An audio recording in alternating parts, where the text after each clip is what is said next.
Good morning, everybody. This is Dear Mama Sal, and it's 17 degrees. It's going to be a nice one today, and that would make it 63 degrees when translated into American. So just a very nice, not too hot, not too cold sort of day. The sort that we love. Enjoy the sun, but without it being uncomfortable. It's been a really interesting 24 hours. I had great fun reading all sorts of things last night. It's getting, as I said, a little bit more difficult for me to keep up with everything. And I really want to give a shout out to the broadcast peeps. A couple of them really are getting this whole extended family idea working in their hearts. Because I got a couple of comments that came into me yesterday with concerns about various people. You know, they hadn't heard from them in a while, and that was unusual, or you know, those sort of things. So it gave me an opportunity to send off a quick couple of notes to people to make sure that they're okay. And again, remember that in life you're not responsible for the other side, you're only responsible for yours. So the point being, if they never reply to me, that's okay. At least we showed that we cared.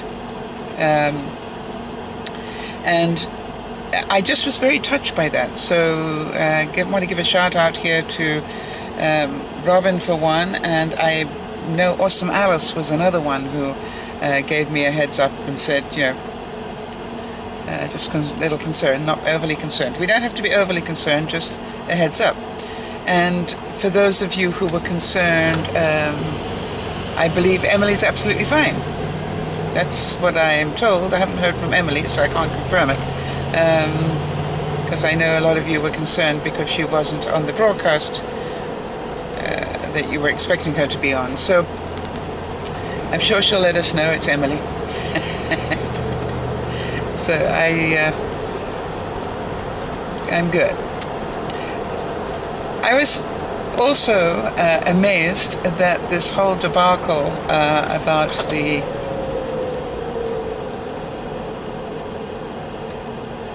status of Leslie, who assists Benji and Judy, is still going on, if you can believe it. And I thought very hard when I was putting on my makeup this morning. You know, I want to tell everybody, just don't bother to answer these comments, because basically what happens is the more you answer them, the more bullets you put in their gun. Do you understand what I'm saying? It's like you accidentally say something and they pick up on it, and then that's a whole new argument that they think they have.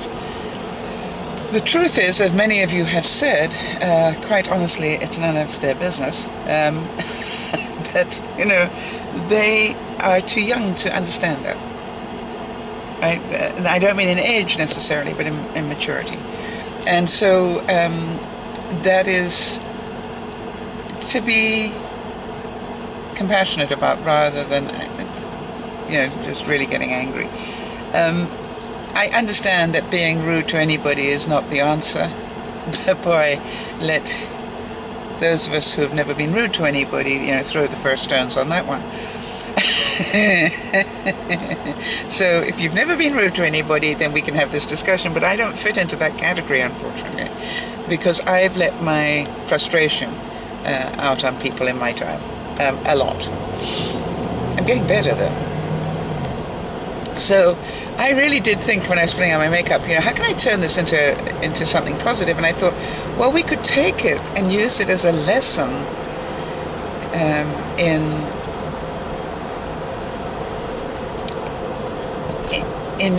what happens in life.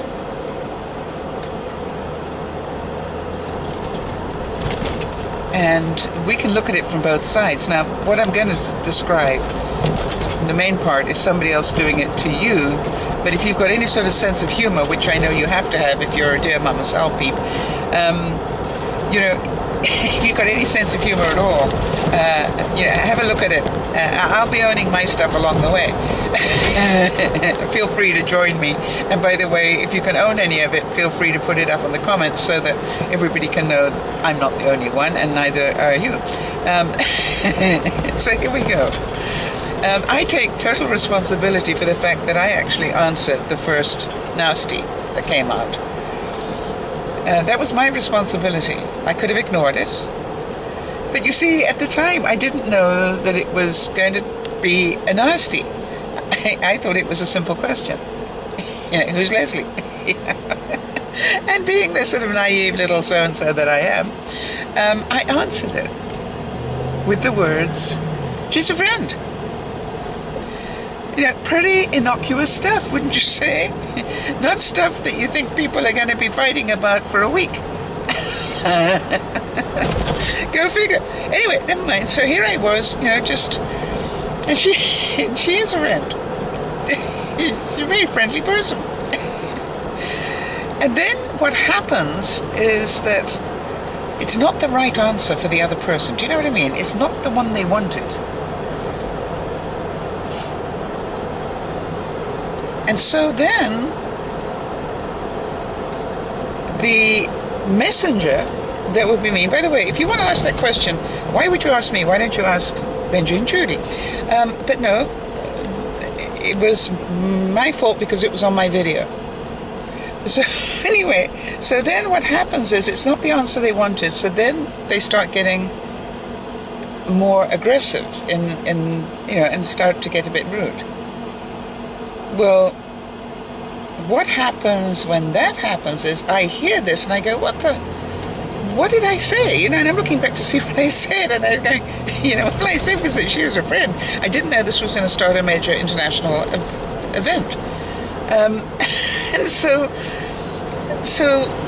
what people do is they push harder the second time. Because now they definitely want a reaction. They definitely want to be right, is what they want. They want to get their answer. They are entitled to an answer. And I saw something this morning that it was like, we have the right to know. And I'm going, yeah, really? Because they're public people. Well, ask them, not me.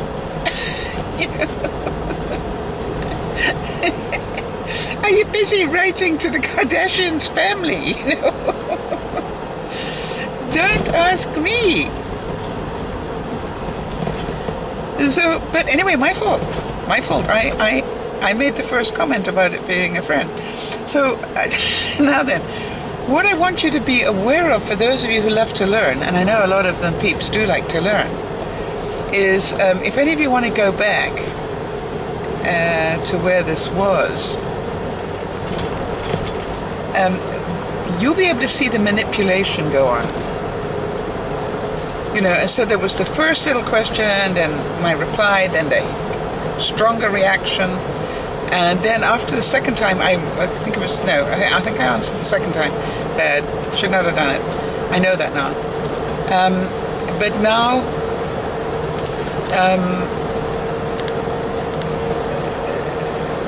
but then I said, no, I'm not answering this anymore. This is just ridiculous. It's not going to make anything better. It's just going to get worse. So I'm just not going to bother to answer it anymore. I don't have to. It's my right. There's nothing in law that says I have to answer you. And I need you guys to know that. There's nothing that makes you have to answer somebody. And what happens when people get into an argument is they try and suck you in Remember that sound? They try and suck you in to get you to say something they can later use as ammunition to hit you with. In other words, they're waiting for you to say something innocently that they can then say, but then you said da da da da da da, and you know, it just gets worse and worse. And so what I really wanted to say was that it happens every day if we don't give people the answer that they want.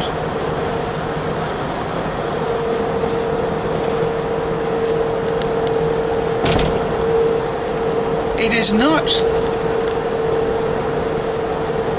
just online. It happens in our everyday situations. I was hearing a story last night about a young father, and his son has reached that dreaded age of, I'm about to be a teenager. Well, any of you who've had children know what that brings. And it's interesting because the father figure, or the father, never mind father figure, is running into the problem of needing to be right. And so when the child doesn't quite give him the right answer or the right response, then he's taking it very personally and being quite strong, I'm going to say, with the son. And it makes it very difficult for people listening to this, because for some people it's like it's not really fair on the child. And yet on the father's side, this is called, well, I'm trying to give him discipline. So, you know, it's another argument that you don't win. You know, at what point is it, you know, getting some discipline into the kid, and at what point is it more than that? So it's a very fine line, isn't it? And, you know, both sides can argue it until they're blue in the face and they won't necessarily be right. So I look at it and go, you know, we will always be manipulated by people. I thought one of the great ones this morning was, well, a decent person would just tell us. What is the inference? I'm not a decent person. Well, I am a decent person. I'm a decent person because this is really not my discussion. If you want to know all this stuff, then ask the people concerned.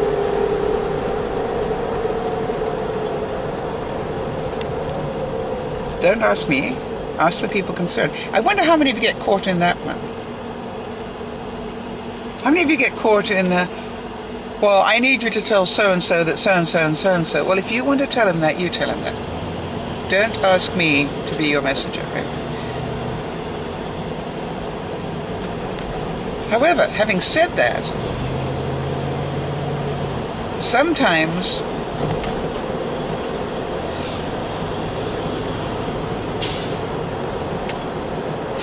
you have to do it that way. And I was thinking about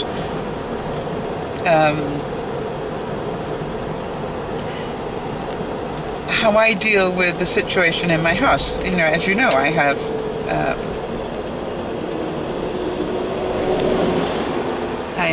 a suite in my house, and it's rented out, and it's been rented out to my friend Yvonne forever since I've had the house. So if anybody that is part of her family does something that I query, you know, that I have a question about, I don't go to them, because they are not, it's not my business. What I will do is I will ask Yvonne. She's my tenant. She's also my friend, but you understand, that's the relationship. She's the one that writes the rent check. So if I have any queries or issues about anything that's going on by another member of her family. My discussion is with her, because that is the relevant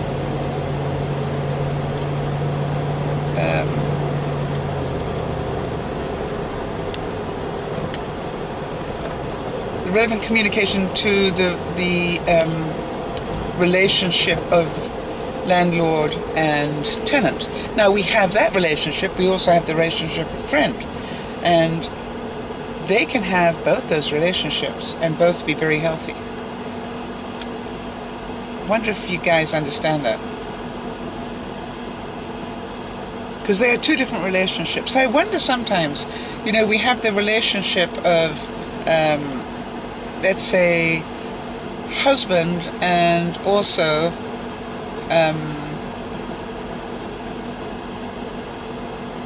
general handyman. Two different relationships, right? The relationship with husband is very different from the relationship you might have with your husband who is also your general handyman.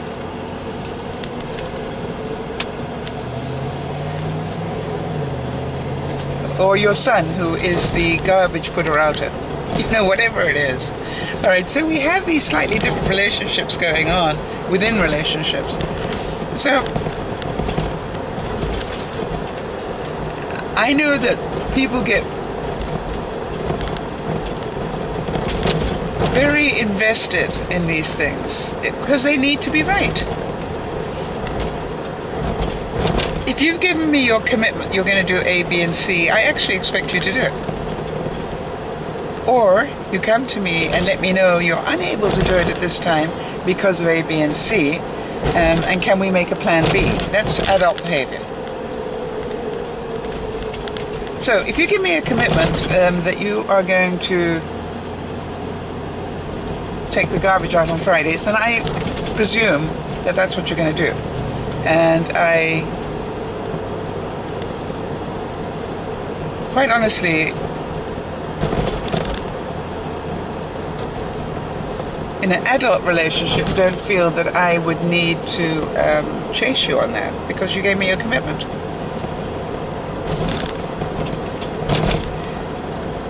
And so if it's not happening, I guess I would open a door and go, hey, didn't you give me a commitment you're going to put the garbage out today? And close the door again.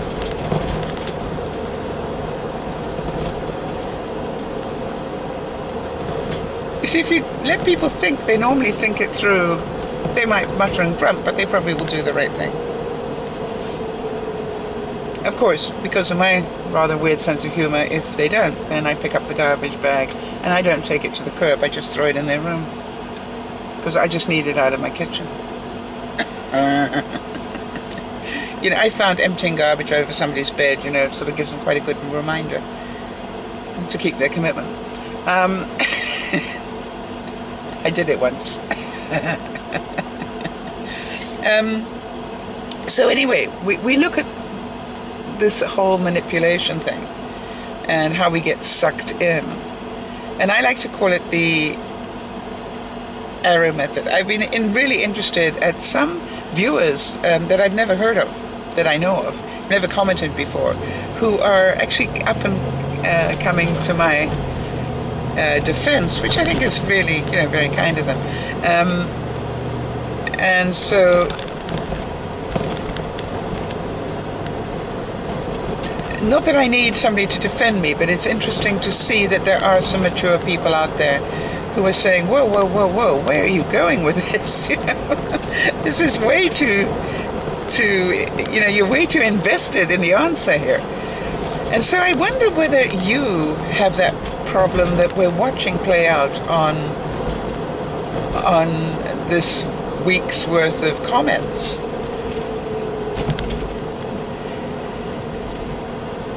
Do you think that it's your right to have an answer to every question that you have?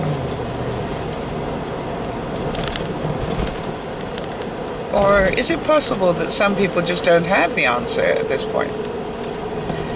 I look at the entitlement. I think that's the thing that's really shattered me most of all this week was, you know, there's obviously this feeling of great entitlement.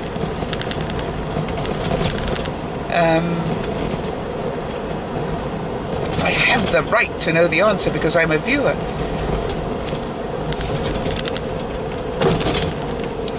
Who gave you the right?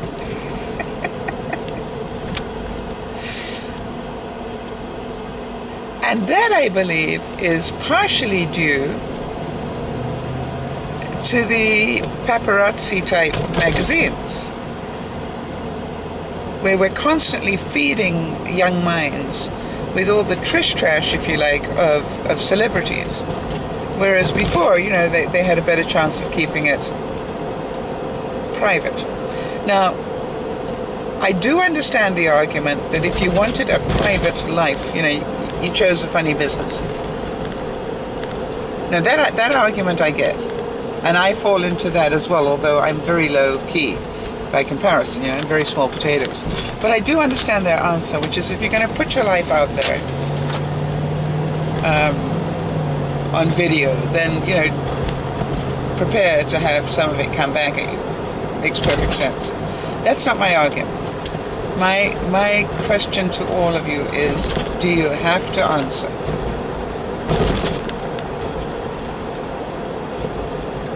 Just because they want the answer doesn't mean that you have to answer.